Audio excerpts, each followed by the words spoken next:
Okey. Uh, InsyaAllah hari ini kita akan sambung lagi kepada kaedah ataupun asas yang ke-7 dan ke-8. InsyaAllah diizinkan oleh Allah.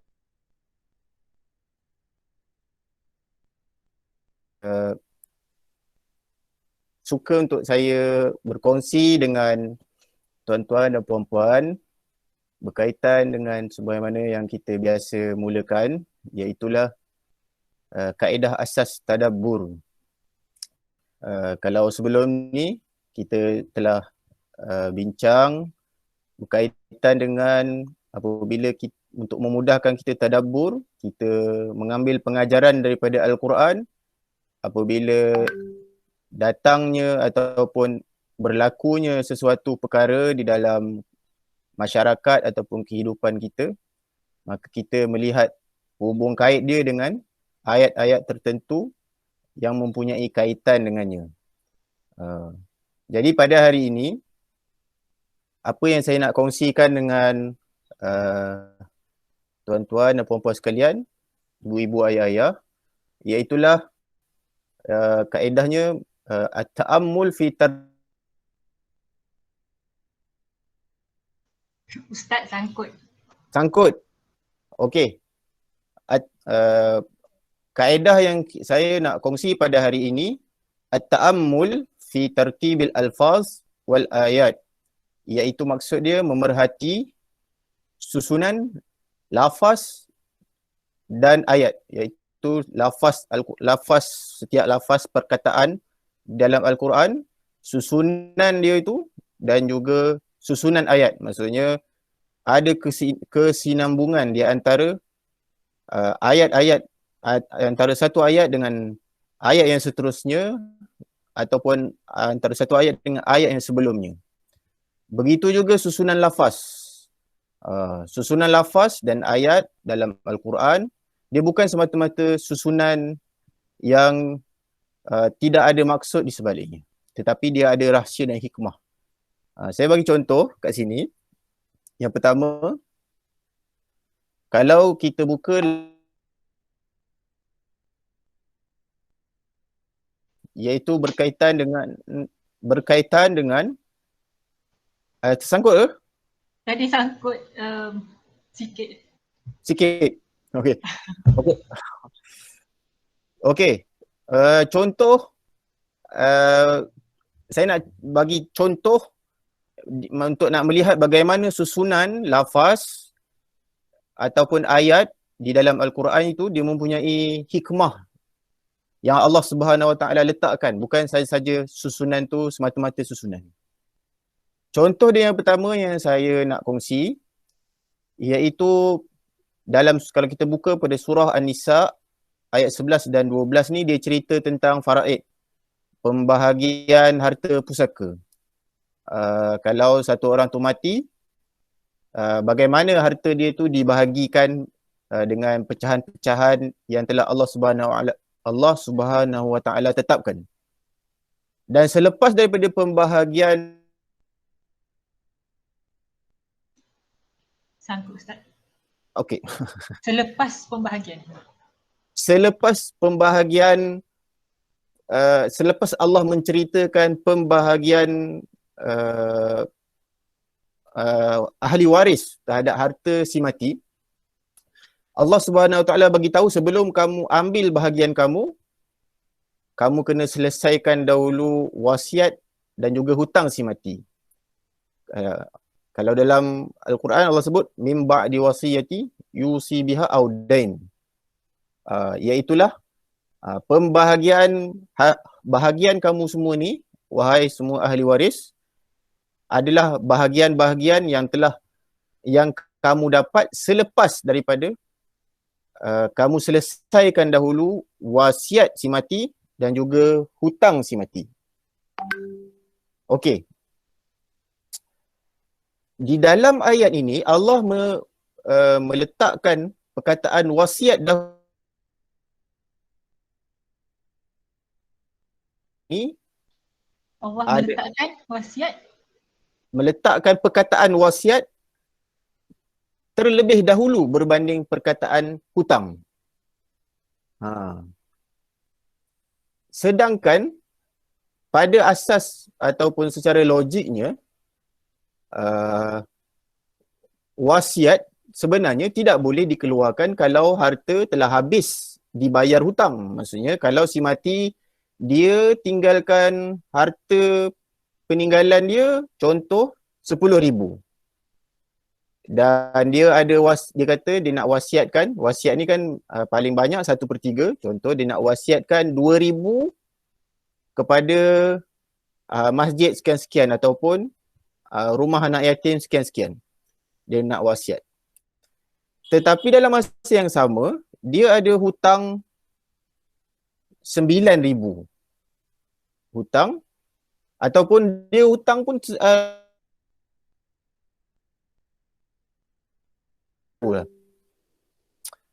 okey. Jadi dalam situasi itu sebenarnya dia mesti lansaikan hutang dahulu, barulah wasiat dia dilaksanakan. Okey, itu secara yang kita nampak pada zahir dia. Tetapi kenapa Allah masukkan ataupun letakkan wasiat dahulu? Perkataan wasiat Allah letakkan dahulu berbanding perkataan hutang. Hikmahnya di situ apabila kita merujuk kepada pentafsiran para ulama, antaranya Al-Imam Al-Qurtubi, Al-Imam Ibn Kathir yang sempat saya semak ataupun saya selak. Sebabnya ialah hutang ni benda terpaksa. Hutang ni kita tak nak bayar. Orang tu akan tuntut. Tetapi wasiat ni dia berkaitan dengan iman. Sangkut Ustaz. Okey, sangkut. Okey. Berkaitan dengan? Okey, saya ulang hutang dia berkait dengan hutang ni dia tak ada kaitan sangat dengan iman. Maksudnya kalau orang tu tuntut maka memang tak nak bayarlah. Tu maksud dia.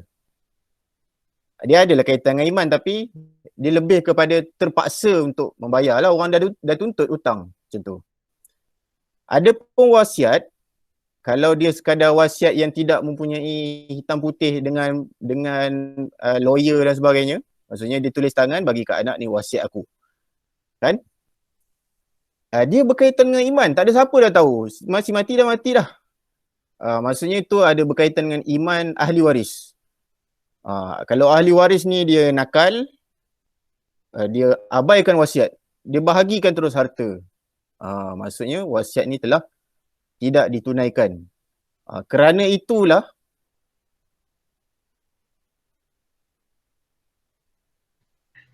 Tak sangkut lagi. Kerana itulah oleh sebab ada unsur sabotaj terhadap wasiat. Maksudnya hutang ni mungkin dia punya kebarangkalian orang tak bayar. Kalau si mati tu ada hutang, so ahli waris memang at last dia akan bayar lah kalau orang tuntut. Tetapi wasiat, kebarangkalian untuk ahli waris sabotaj, maksudnya mereka tidak menunaikan wasiat si mati kerana mereka nampak macam berkuranglah bahagian kami ahli waris apabila wasiat ni telah dikeluarkan. Oleh sebab itu Allah memberi penekanan di situ dan memulakan dengan perkataan wasiat dahulu berbanding hutang kerana nak memberi penekanan kepada ahli waris untuk tunaikan dulu wasiat si mati sebelum harta dibahagikan secara faraid. Itu contoh kenapa susunan tu bukan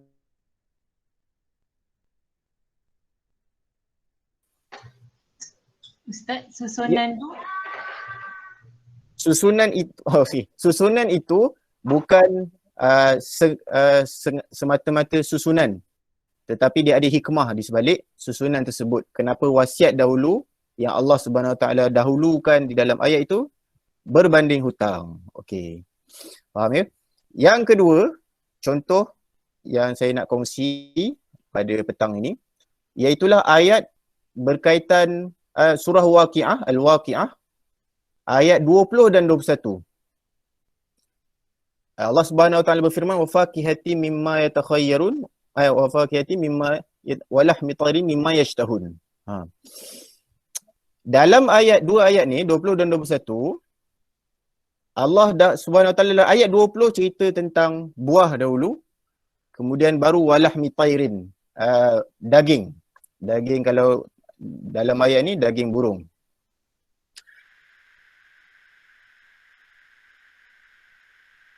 Kan Sangkut. sangkut.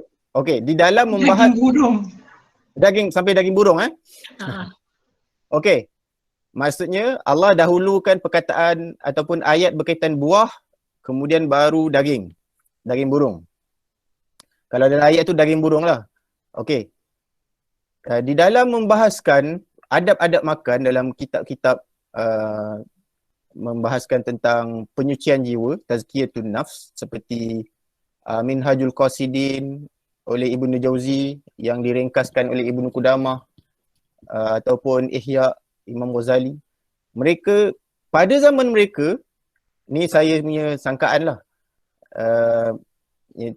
sangkaan saya, belum ada lagi kajian berkaitan dengan pemakanan. Kita kalau ikut pemakanan, cara pemakanan yang baik, makan buah dahulu. Makan buah dahulu. Baru makan makanan berat. Maksudnya, pada sangkaan saya lah, kalau macam Imam Ghazali, kurun ke-4 atau ke-5. Imam Ibnu Qudamah kurun ke-7. Maksudnya jauh lah. Kemungkinan lah, ni sangkaan saya, belum ada lagi. Tetapi mereka telah mengambil faedah daripada ayat ini dengan mengatakan bahawa di antara adab makan ialah makan buah dahulu berbanding daging. Hari ini apabila kajian telah berkembang, ilmu sains telah semakin diteroka, sains pemakanan dan sebagainya, teknologi pemakanan, maka didapati memang menjadi saranan mereka-mereka yang berada di dalam bidang kesihatan untuk kita makan buah dahulu, baru makan makanan berat. Berbanding dengan kalau macam saya dulu kecil-kecil, buah tu dihidang selepas makan.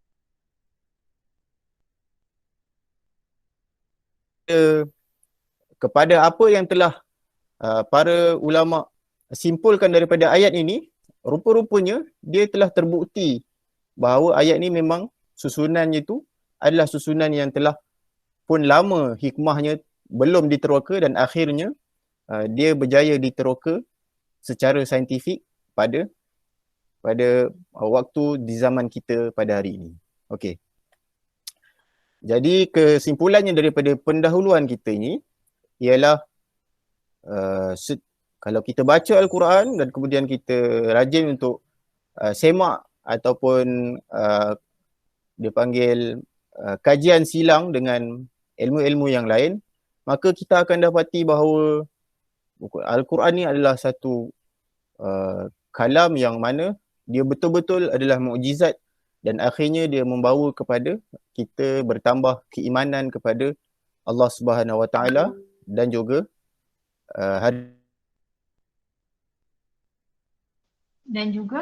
hari kiamat.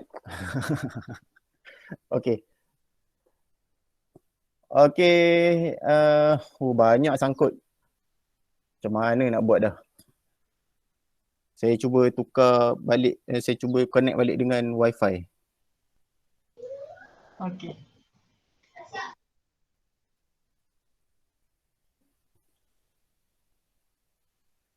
Alright. Dah. Okey. Seterusnya, motivasi untuk kita sentiasa berusaha untuk memahami Al-Quran, tadabbur Al-Quran. Sabda Nabi SAW apabila ditanya tentang siapakah ahli Allah Subhanahu Wa Taala, para sahabat bertanya, maka Nabi SAW menjawab, Ahlul Quran hum ahlullahi wa khassatuh. Ahli Al-Quran itu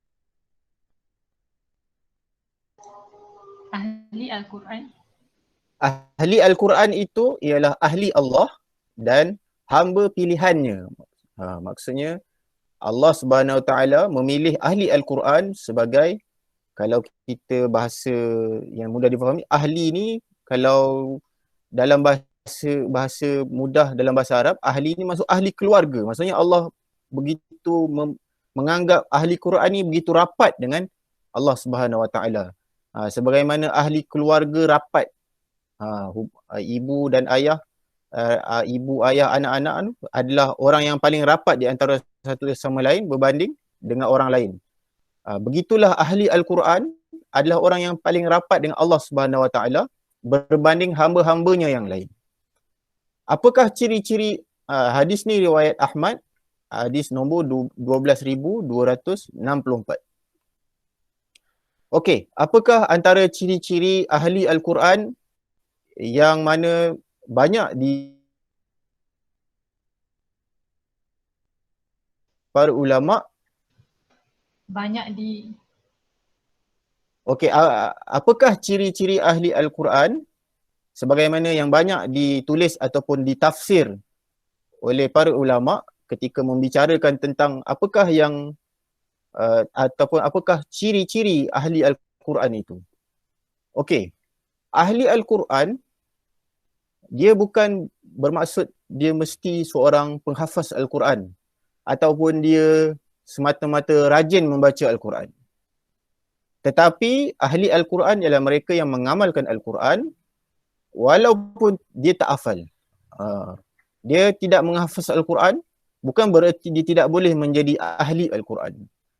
Malahan orang yang menghafaz Al-Quran tetapi dia tidak mengamalkan Al-Quran ataupun dia mengabaikan hafazan dia, maka dia bukan ahli Al-Quran.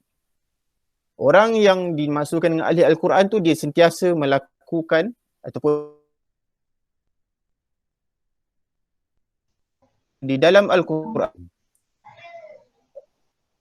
Sangkut? Ataupun mana ataupun dulu.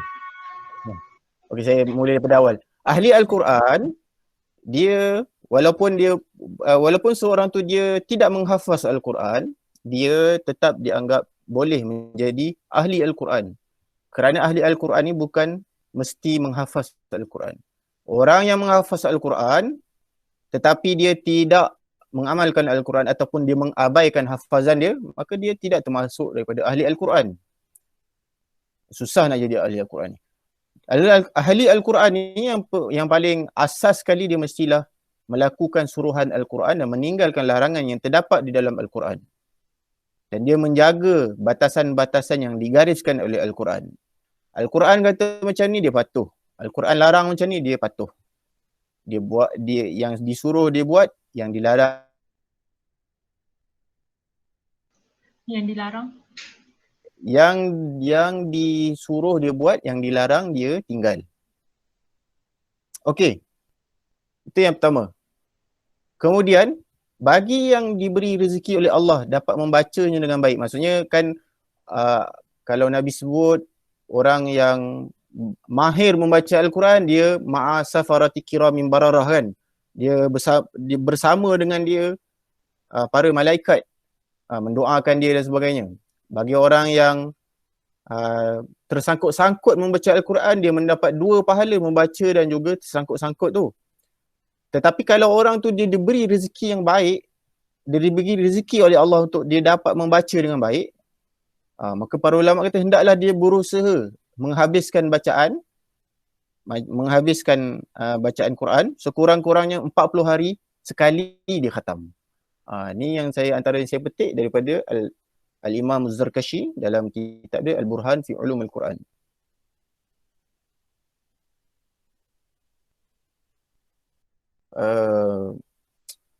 Diberi rezeki. Saya ada buat satu kelas untuk orang dewasa, umur lebih kurang 30, 40, 50 ada. Saya melihat bahawa orang yang nak belajar Al-Quran ni tidak ada yang lewat. Walaupun mereka sedih, umur 50 baru Iqra' 2. Ada satu orang anak murid, umurnya dah 50 dah. Tapi baru Iqra' 2. Dia menangis, dia sedih, dia menangis, tak dapat baca Quran. Tapi saya kata pada dia, tak ada yang lewat. Orang yang lewat ialah sampai dia mati dia tak nak belajar.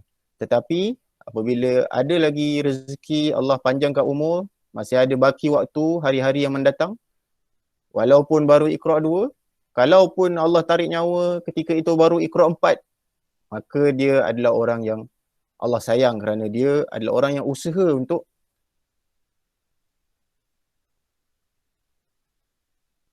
kalau diberi rezeki, dah pandai baca, Ustaz Aziz siap ajar qiraat banyak lagi, ada banyak cabang qiraat pula lagi, maka kita kena usaha. Kalau antara ciri ahli Al-Quran, dia mesti sekurang-kurangnya 40 malam satu kali khatam. Bagi penghafaz Al-Quran pula, yang ini lagi susah lah. Melupakan hafazan adalah kesalahan sekiranya punca dia lupa itu adalah kerana malas dan mengambil mudah terhadap Al-Quran dan hafazan dia. Jadi kalau dia lupa tapi dalam masa yang sama dia sentiasa berusaha untuk mengulang hafazan dia, maka dia tidak bersalah. Tetapi kalau dia malas, dia memang dah tak nak dah ataupun dia sentiasa memberi alasan sibuk dan sebagainya, maka dia bersalah. Saya ada satu cerita yang mana dikongsi oleh guru saya ketika saya belajar dulu, bahawa guru dia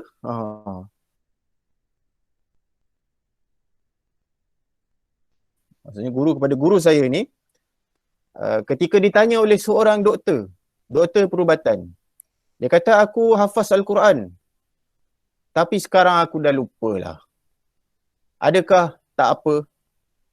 Maka guru dia ni kata, tidak ada alasan. Kau mesti berusaha untuk memberi waktu. Maksudnya, bukan tunggu masa kosong, tetapi kena kosongkan masa untuk mengulang hafazan tu. Dan diceritakan gurunya ini, guru saya ini, beliau khatam Al-Quran sekurang-kurangnya dalam tempoh 3 hari sekali khatam. Sedangkan beliau sibuk dengan urusan mengajar di universiti, mengajar di masjid, berada di dalam badan ataupun institusi fatwa di negaranya, tetapi dikatakan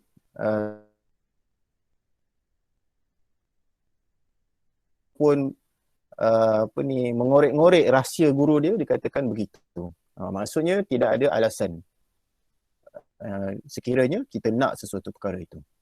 Okey, mudah-mudahan saya khususnya diri saya dan juga kepada ibu-ibu ayah-ayah, supaya kita sama-sama untuk berusaha menjadi orang yang paling rapat dengan Allah Subhanahu Wa Taala, kerana ialah Al-Quran lah yang akan menjadi peneman kita ketika mana kita berseorangan di dalam kubur, ketika mana kita ketakutan di padang mahsyar dan seterusnya. Ustaz. Ya, saya. 3 hari khatam tu Ustaz, sehari 10 juzuk lah dia baca ya Ustaz? Ya, betul. Sehari 10 juzuk. Memang lancar betul lah bacaan dia ni. Sehari boleh dapat 10 juzuk. Itulah. Kalau ni Hajah boleh tanya Ustaz Aziz dia lancar. Maksudnya saya rasa Ustaz Aziz boleh buat. Saya tak mampu.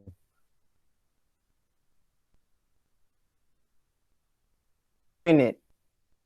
Bacaan maksudnya bukanlah bacaan tartil, bacaan macam budak-budak hafiz baca tu, yang baca laju tapi jaga tajwid tu. Memang beza Ustaz. Saya biasa dengar budak hafazan baca. Dia memang kalau kitanya baca tartil ni, kita rasa macam dia baca tu tak bertajwid. Tapi bertajwid, tapi laju kita yang tak dengar. Ya, betul. Ya, betul. Memang macam tu. Mereka baca laju tetapi mereka dah memang expert lah tajwid tu, sebab dah selalu baca, jadi laju baca. Tapi saya sendiri pun tak mampu lagi. Ustaz Aziz saya insya-Allah memang seorang guru saya juga. Saya yakin dia adalah orang yang mampu buat macam tu. Okey, seterusnya kita sambunglah. Kita punya asas yang ke-7. sambungan daripada yang sebelum ini, asas yang ke-6. Jadi asas yang ke-7 saya namakan sebagai orang yang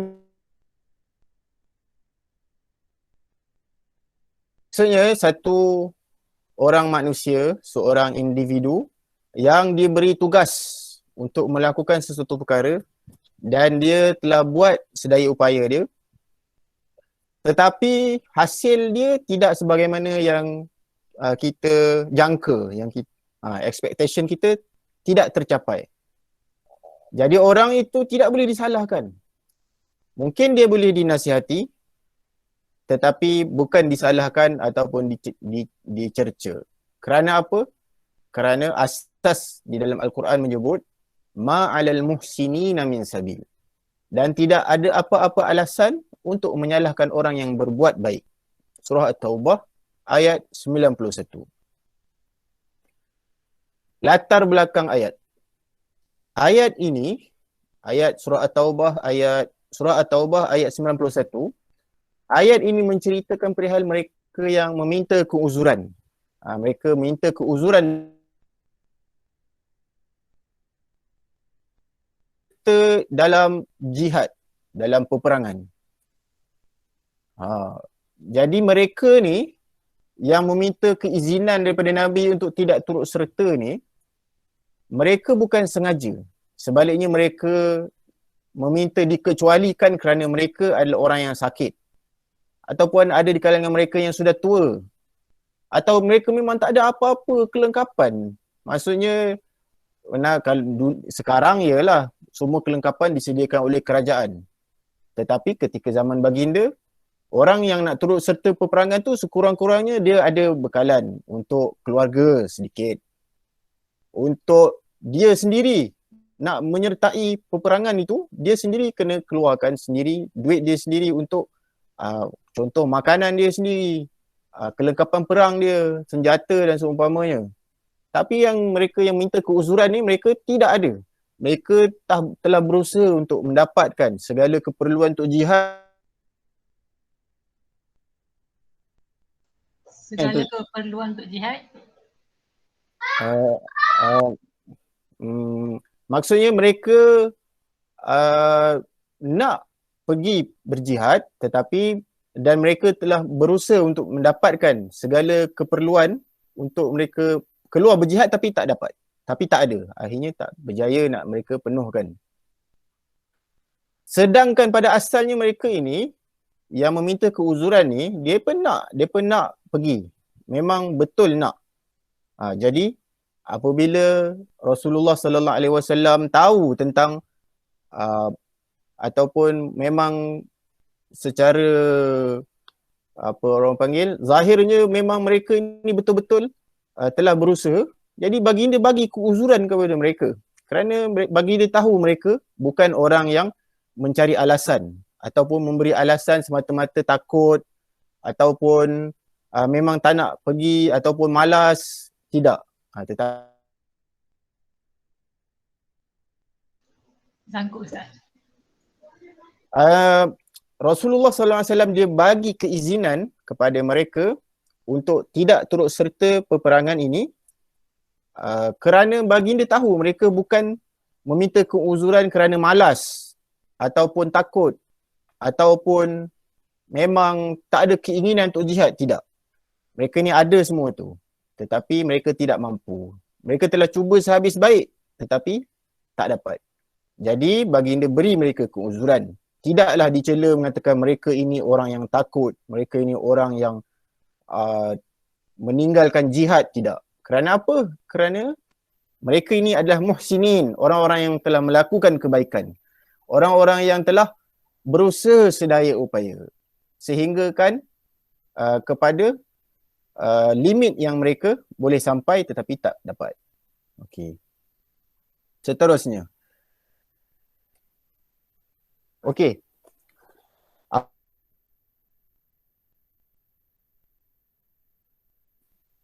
Telah berusaha sedaya upaya, jadi orang tu tidak boleh disalahkan. Kerana apa? Kerana Nabi SAW dalam satu hadis menyebut bahawa orang yang paling Allah sayang orang yang Allah suka ialah orang yang bersungguh-sungguh dalam melakukan suatu amalan ataupun pekerjaan. Nabi sallallahu alaihi wasallam bersabda, innal abda idza amila amalan ahabballahu an yutqinahu. Sesungguhnya seseorang hamba itu jika dia melakukan suatu pekerjaan, Allah suka dia jika dia melakukannya dengan bersungguh-sungguh. Hadis riwayat At-Tabarani dalam Al-Mu'jam Al-Kabir, hadis nombor 776. Maksudnya apabila dia diberikan suatu tugasan, maka dia melakukannya dengan bersungguh-sungguh. Jadi dia adalah orang yang Allah Subhanahu Wa Taala suka. Jadi dia dapat faham bahawa sepatutnya jika dia tidak berjaya mencapai target, kalau dia adalah jurujual, target jualan. Kalau dia apa-apa pun dia ada due date dan sebagainya, dia dah buat. Bukan dia malas, bukan mengulur, bukannya masuk punch card pukul 8, pergi rehat pukul 9 baru mula kerja, tak. Dia adalah orang yang bersungguh-sungguh. Tapi dia tidak dapat mencapainya, maka dia bukan seorang yang layak untuk dimarahi dan sebagainya, tetapi mungkin dinasihati, diberi sokongan, diberi bantuan untuk dia dapat mencapai target yang telah ditetapkan. Kerana Ustaz, ni termasuk jugalah orang-orang yang berusaha mencari ilmu, ya Ustaz? Ya, betul. Dia telah berusaha sedaya upaya, tetapi kefahaman tu Allah yang bagi. Dia hanya berusaha, tetapi beramal. Ustaz. Satu orang yang dia menuntut ilmu, kemudian kita faham bahawa yang memberi kefahaman tu bukan guru, bukannya sesiapa-siapa, bukannya buku, tetapi yang bagi kefahaman tu ialah Allah. Dia telah berusaha. Tetapi akhirnya, contohnya kalau sampai kepada peperiksaan, kalau anak-anak ni, kita nampak dia rajin, bukannya mengulur, bukannya tak baca buku, dia berajin, dia bukannya 24 jam dengan handphone, dia memang belajar, tetapi akhirnya dia tidak berjaya.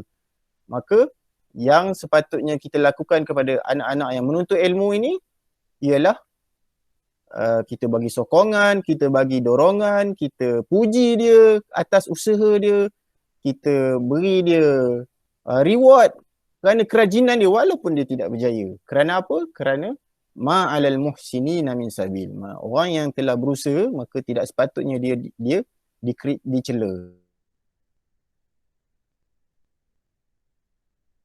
Aplikasi. Ni yang saya senaraikan sendiri, ada di antaranya yang berada di dalam buku yang kita bacakan dan ada yang saya tambah. Okey, pekerja yang telah berusaha menyelesaikan tugas, macam saya sebut tadi, doktor yang sedaya upaya menyelamatkan nyawa pesakit, tapi akhirnya mati, itu di tangan Allah Subhanahu Taala. Jadi kadang-kadang ahli waris, kadang-kadang saya baca ada doktor-doktor yang meluahkan mereka dimarahi oleh ahli waris, kan? Kerana dia kata doktor tak buat sedaya upaya dan sebagainya. Tak. Kita katakan mereka tak akanlah sengaja nak mempermainkan nyawa orang. Maka tidak patut untuk doktor itu kita katakan sebagai menipu dan sebagainya. Kerana dia telah berusaha sedaya upaya. Okey, seterusnya anak yang telah belajar bersungguh-sungguh ni kita bincang tadi, tetapi keputusan peperiksaan mengecewakan, maka bukanlah anak itu berhak untuk kita marah, tapi sebaliknya isteri yang sedaya upaya menyiapkan makanan keluarga. Isteri yang masak, kemudian masin sikit. Dia bukan sengaja kan. Contoh. Jadi mesti ada tolak ansur. Mesti ada, macam kita bincang pada minggu lepas, mesti ada tipu-tipu sikit. Sedap sebenarnya. Kemudian dia suap sendiri kat mulut dia, dia masin dan semua contoh lah.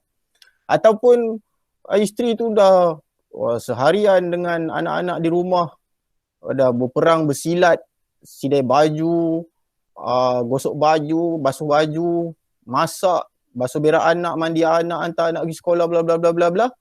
Maka mereka apabila seorang suami balik rumah bersepah juga, adakah bererti expectation kita mesti semua sempurna? Tidak. Isteri telah sedaya upaya untuk menjaga kerukunan rumah tangga, maka kita mesti hargai dia.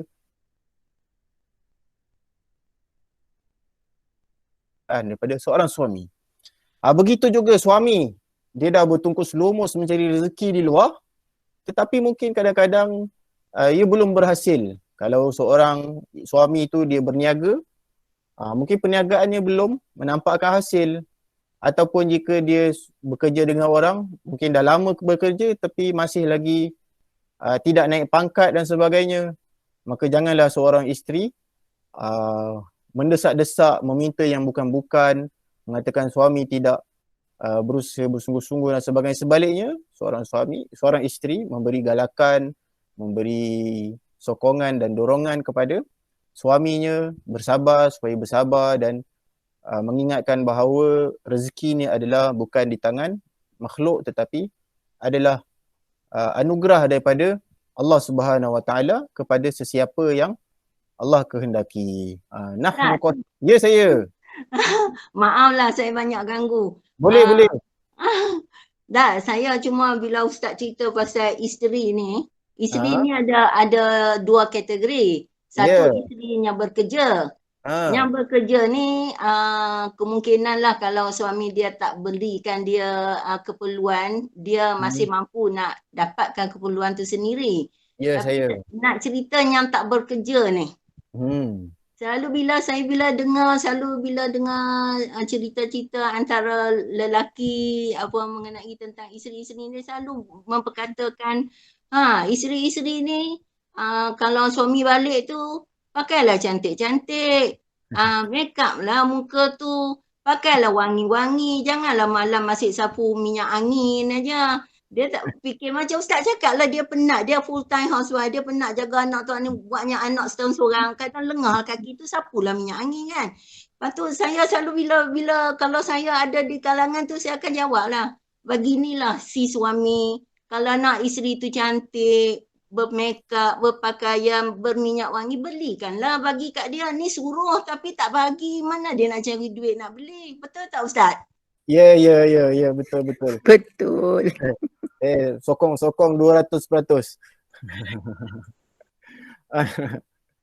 Yalah, betul lah tu apa yang Hajah cerita tadi, betul. Kita tak nafikan.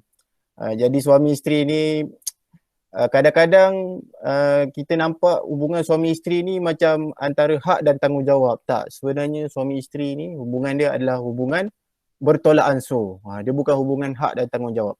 Kalau suami isteri melihat hubungan tu pada sekadar hak dan tanggungjawab, kacau. Hak terkurang sikit, merungut. Jadi tanggungjawab terabai, kita diam. Tapi kalau hak kita diceroboh, kita merungut.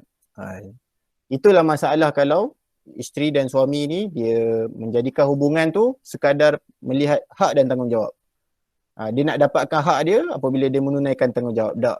Hubungan suami isteri ni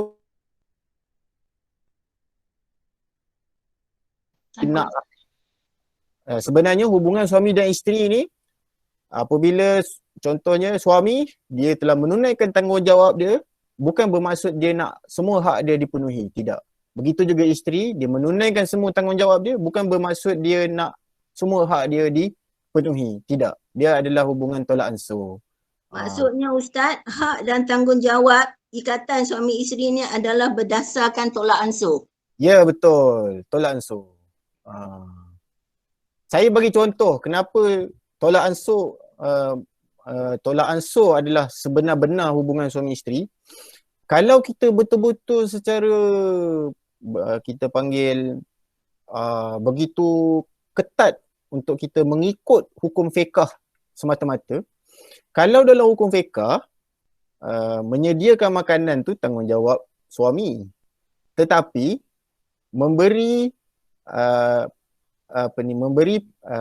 menyedia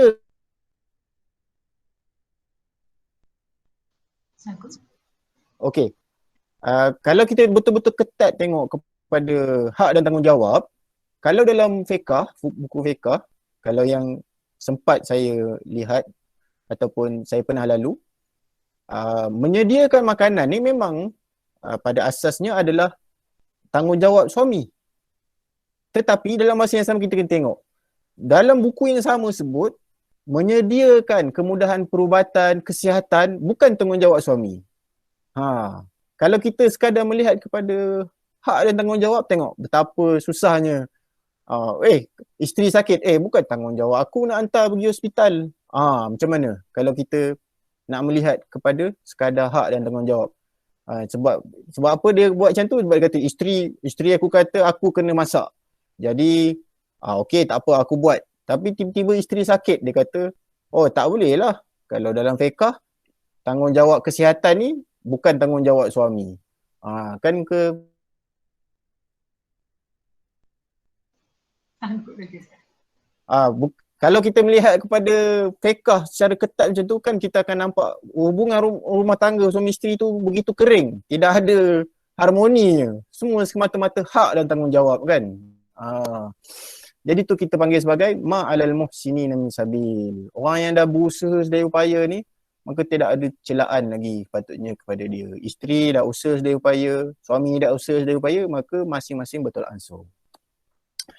Okey, seterusnya guru yang berdedikasi tetapi murid masih tidak memberangsangkan. Ibu bapa tak boleh salahkan guru. Guru tu telah berusaha sedaya upaya dia. Lagi-lagi kalau sekarang ni kita dapat baca di media sosial, ramai orang kritik guru-guru tak pandai mengajar lah dan sebagainya, mengajar online kan. Guru-guru ni first time kan mereka mengajar online, nampak kesian mereka. Try hard, mereka nampak betul-betul sedang berusaha untuk mengatasi masalah tu dan sebagainya kan. Jadi sebagai orang yang mulia, guru yang mengajar anak-anak dia daripada tidak mengenal huruf sehingga menjadi seorang yang berguna di mata dunia, di mata orang, maka janganlah apabila melihat pada anak kita tu nampak tidak memberangsangkan, akhirnya disalahkan guru pula yang tidak pandai mengajar. Okey, habis. Nak pukul 4 dah. Justru seorang yang telah melakukan sehabis baik, dia tidak berhak untuk kita tidak berhak untuk menyalahkannya. Tetapi sekiranya terdapat kesalahan, berbicaralah dengan cara yang terbaik. Tujuan menegur adalah untuk membaiki kesalahan, bukan menunjuk belang. Maksudnya kalau ada kesalahan, kalau orang tu dia dah buat sedaya upaya tapi ada kesalahan. Kesalahan tu jangan dibiarkan. Kesalahan tu boleh ditegur dengan baik, dengan hikmah, dengan bersopan santun, lembut. Sebagaimana asas kita yang kita baca pada asas yang pertama. Wa qulu linnasi husna. Bercakaplah dengan percakapan yang baik. Ustaz, boleh saya tanya satu tak Ustaz? Ya, boleh. Kita difahamkan bahawa seorang suami dia bertanggungjawab terhadap isteri dan anak-anaknya. Yang terdekat lah, dia bertanggungjawab juga pada ibu ayah dia, pada saudara-saudara perempuannya. Tapi kita cerita yang paling dekat ni, kata kalau si suami ni dah cuba sedaya upaya mendidik isteri dan anak-anaknya untuk betul-betul ke jalan Allah, terutama akhir zaman ni yang paling mudah sekali menutup aurat.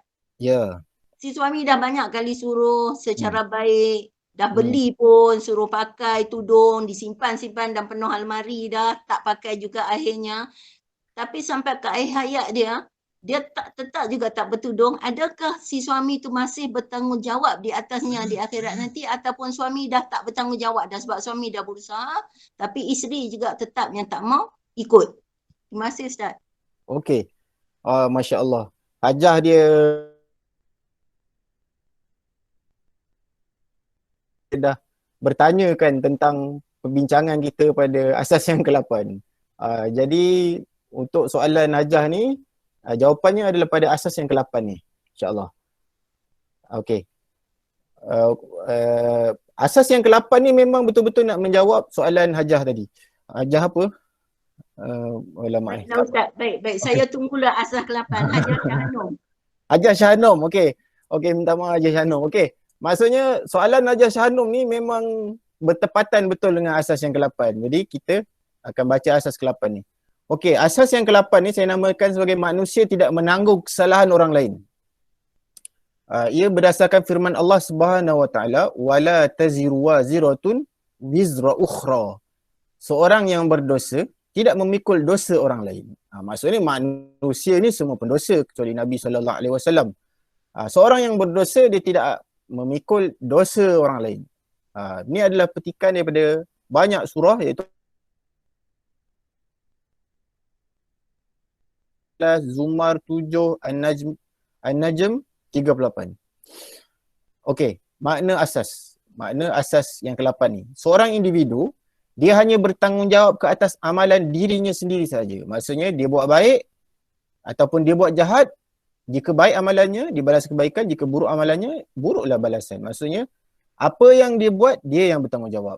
Bukan apa yang dia buat orang lain yang bertanggungjawab. Ataupun apa yang orang lain buat dia kena tanggungjawab. Tidak, pada asasnya ia berbalik kepada asasnya. Kepada asasnya dia berbalik kepada asas ini, iaitu kita hanya bertanggungjawab ke atas amalan diri kita sendiri sahaja. Baik amalan kita, maka baiklah. Buruk amalan kita, maka buruklah. Maksudnya kita tidak bertanggungjawab ke atas kesalahan orang lain selagi mana. Ni ada selagi mana. Ataupun dengan kata lain, dengan syarat yang kita ni ataupun dia ni, maksudnya bukan kita yang mengajar dia buat jahat. Contohnya kita ni memang expert lah bab membuka-buka kunci ni. Contoh. Memang kita kerja bengkel. Kemudian kita tahu ada kawan seorang ni memang dia ni kaki mencopet. Maka kita pergi mengajar dia cara untuk buka kunci kereta. Itu kita menjadi punca kepada kesalahan orang tu. Ataupun kita mengajarkan dia ilmu agama yang salah sehingga membawa kepada kesesatan, maka salah. Ataupun kita mengajar orang tentang ilmu-ilmu dunia sekalipun. Sekarang hari ni ada doktor gigi palsu, ramai sangat yang buat perkhidmatan gigi palsu dan cabut gigi kat tepi jalannya dan sebagainya, kedai-kedai tukang kan. Maksudnya di manakah kesilapan tu bermula? Mungkin ada orang yang mengajar dan sehingga membawa kepada hanya bertanggungjawab kepada apa yang kita buat, tetapi kalau kita yang menjadi punca kepada kesalahan orang lain tu, maka kita mungkin ada dia panggil ada share kita. Ada share kita terhadap apa yang orang tu buat. Okey, contoh aplikasi. Khilafan anak-anak. Ini joke lah, lebih daripada joke ni. Yang pertama ni. Anak jangan disekalikan bebelannya kepada suami. Contohnya anak-anak buat macam-macam perangai kan. Habis tunggal langgar rumah ke kalau anak-anak kecil kan. Habis sekali dengan suami-suami kena bebel. Tu maksud dia lah. Itu nak bagi nampak. Walaupun tu joke lah. Kadang-kadang kita seorang isteri tu dia bebel kat suami dia tu. Memang itu dia punya keseronokan dia. Sehingga kan orang cerita, orang kata kalau Ustaz, contoh dia kalau anak buat perangai kan, suami isteri dah penat, dia selalu bebel macam mana tau. Ni perangai ayah dia lah ni, tak reti kemas. Itu yang saya maksudkan tu. Betul. Betul Hajar Shanum punya syarahan tu. Okey, itu yang saya maksudkan. Dia kata, salah aku pula kan, kalau suami tu. Salah aku juga. Pusing-pusing, salah dia juga kan. Itu contoh nak bagi faham mudah lah. Tapi sebenarnya suami isteri ni macam saya cakap ni, joke lah. Bukanlah ni biasa. Tak. Ini tak ada listen. Ya. Okey lah, sini lah. Kalau ini pregnant kan? Ini kan? Kak Rama. Kak Rama tak mute. Okey. Okey. Ini yang saya masukkan Ni nak bagi mudah faham lah. Tapi sebenarnya macam saya cakap tadi, hubungan suami isteri ni nak membebel. Sehingga orang kata nanti katakan isteri pergi dulu, suami ni dia terkenang lah, kena bebel tu.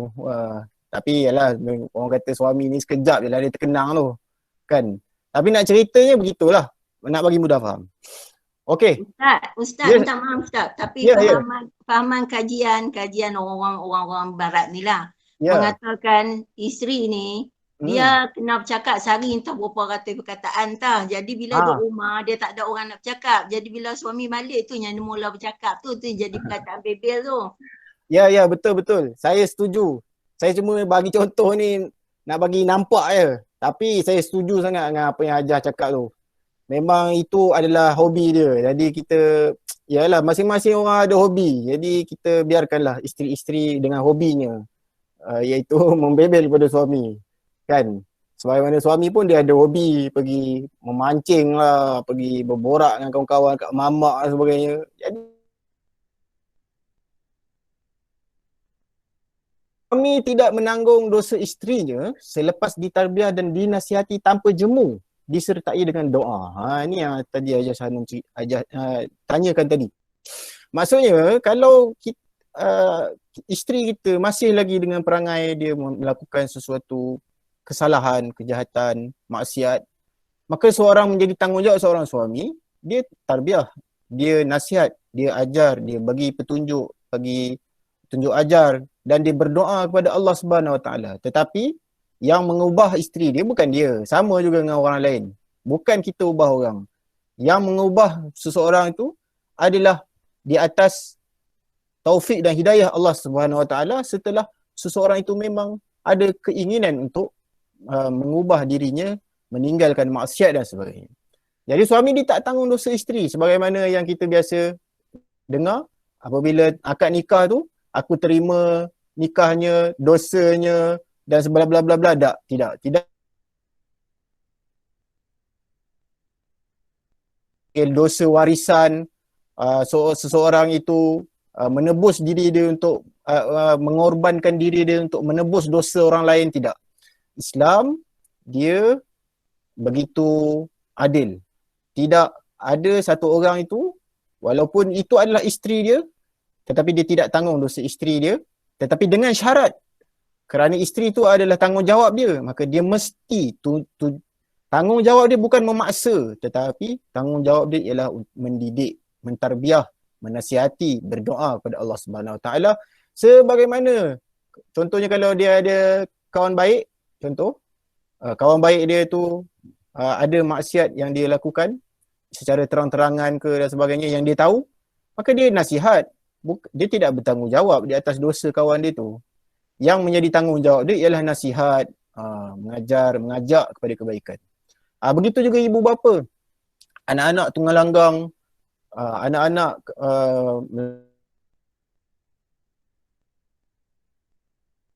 untuk pandai buat perkara-perkara yang tidak senonoh dan sebagainya.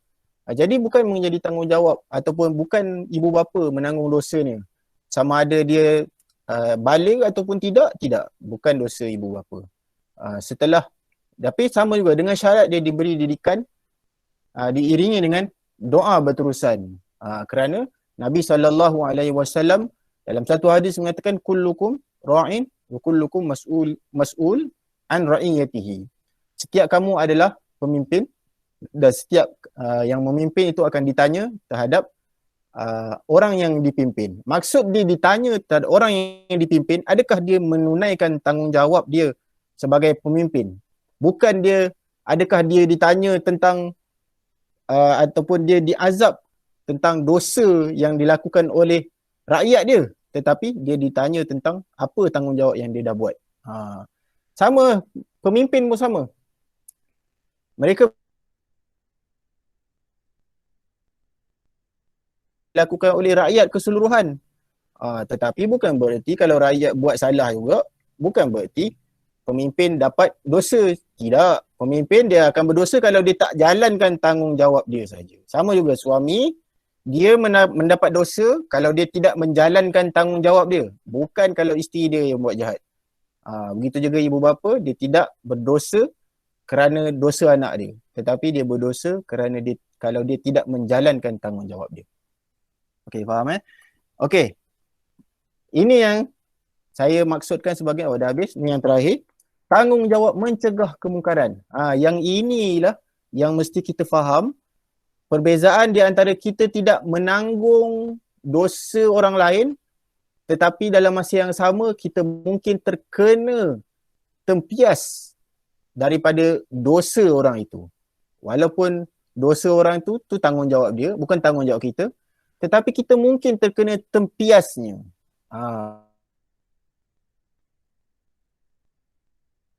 Tanggungjawab mencegah kemungkaran ataupun mengajak kepada kebaikan. Kedua-duanya sekali lah. Walaupun kita tidak bertanggungjawab terhadap kesalahan orang lain, tetapi kita akan terkena tempias kerana kalau kita tidak melaksanakan tanggungjawab mencegah kemungkaran. Kita nampak kemungkaran tu. Nabi SAW sebut, man ra'a minkum munkara, siapa yang di kalangan kamu melihat kemungkaran, falyughayyirhu, hendaklah dia ubah. Yang pertama dengan tangan. Kalau tidak mampu dengan tangan, dengan mulut, dengan lisan. Kalau tidak mampu dengan lisan, dengan hati. Dan mengingkari maksiat dengan hati itu adalah adhaful iman, Nabi kata. Orang yang paling lemah iman dia. Tetapi sekurang-kurangnya mesti ada. Kita nampak kemungkaran, kita jangan nampak biasa. Kita kena ada rasa sakit, ada rasa sedih, ada rasa susah hati kita nampak orang buat jahat. Kita nampak ada orang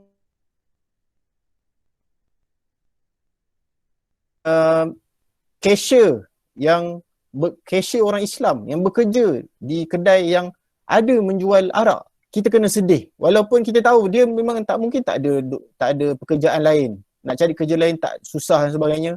Menyebabkan dia terpaksa menjadi cashier di tempat yang ada menjual arak. Tetapi kita sebagai Muslim, kita kena ada rasa sedih. Kita kena ada rasa bertanggungjawab untuk kita tolong dia keluar, untuk kita nasihat dia. Nasihat dan kita, kalau kita ada kemampuan nak tolong dia keluar daripada pekerjaan tersebut dan dapat pekerjaan yang lain, yang itu lebih mantap lah, memang lebih terbaik. Tetapi sekurang-kurangnya kita mesti sedih dalam hati. Ini yang kita ataupun dimaksudkan dalam firman Allah Subhanahu Wa Taala dalam surah Al-Anfal ayat 25. Allah Subhanahu Wa Taala berfirman, wattaqu fitnatan la tusibanna alladhina zalamu minkum khassah wa'lamu anna Allaha syadidul iqab.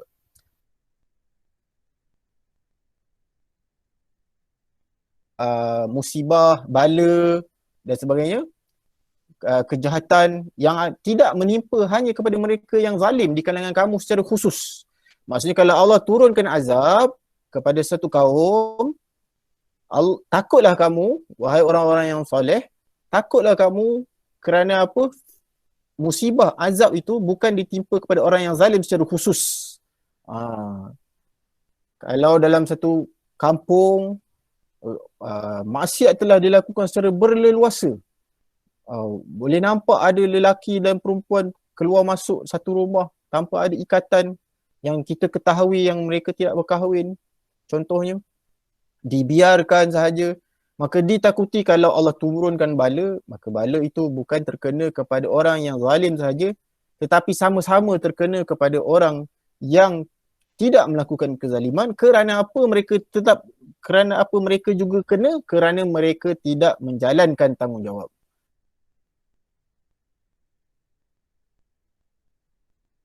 Kita nampak ada orang, kalau dulu sebelum PKP, memang semua boleh sembahyang Jumaat. Kita nampak ada anak-anak muda di kedai, ada anak muda tak solat. Nampak masih ada lagi di kedai tengah setting motor dan sebagainya. Maka beri salam, sebut dengan perkataan-perkataan yang baik, kan, ajak pergi solat. Kalau mereka tak terima, maka kita tidak lagi berdosa. Tetapi kalau kita tidak tegur ataupun di dalam hati kita tidak ada rasa sedih, maka ditakuti kalau Allah turunkan azab, maka Allah turunkan azab secara umum tanpa mengira di dalamnya ada orang yang baik ataupun orang jahat. Sehingga ditanya kepada Nabi SAW, macam mana satu azab ini diturunkan kepada satu kaum sedangkan di dalamnya ada orang-orang soleh? Maka Nabi SAW menjawab, idza kathural khabas. Maksudnya kalau kejahatan tu dah jadi banyak,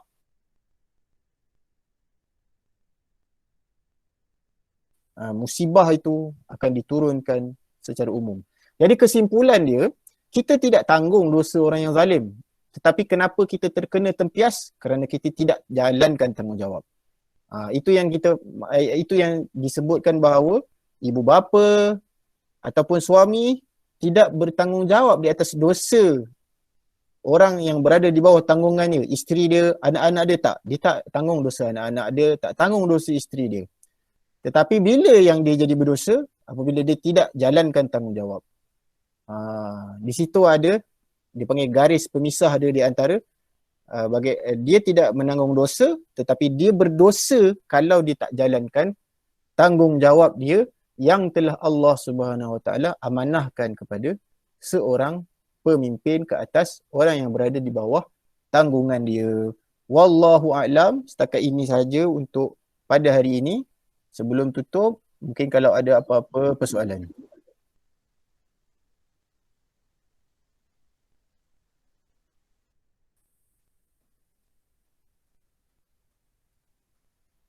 Maksudnya Ustaz, yang terakhir yang Ustaz kata tu, maksudnya seseorang yang bertanggungjawab di atas orang-orang yang dia dipertanggungjawabkan, katalah orang yang dia dipertanggungjawabkan buat dosa, dia tidak tanggung dosa orang tu, tetapi dia berdosa kalau dia tak melarang orang tu daripada buat dosa. Betul ke Ustaz? Ya, betul. Okay, terima kasih.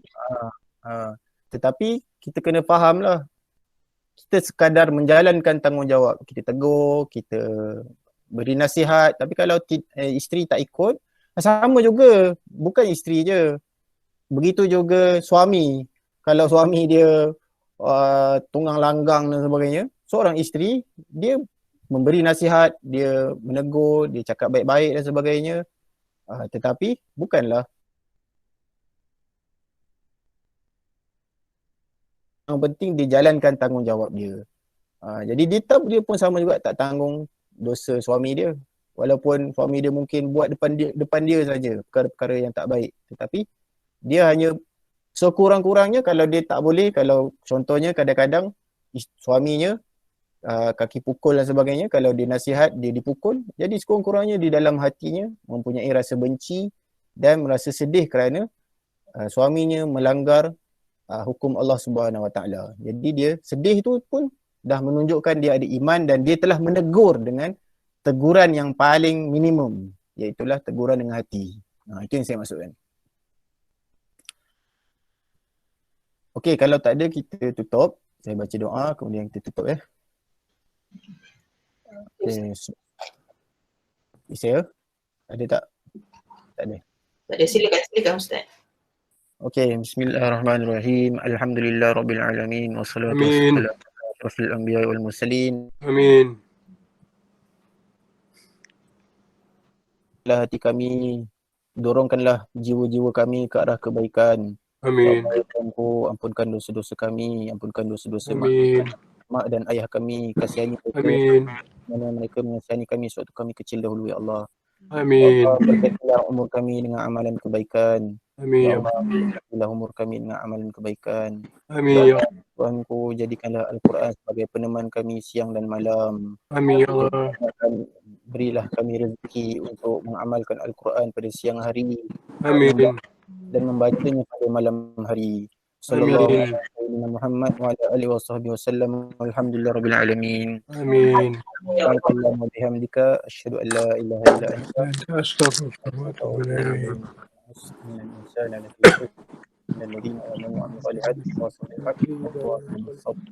Assalamualaikum warahmatullahi wabarakatuh. Assalamualaikum. Waalaikumsalam.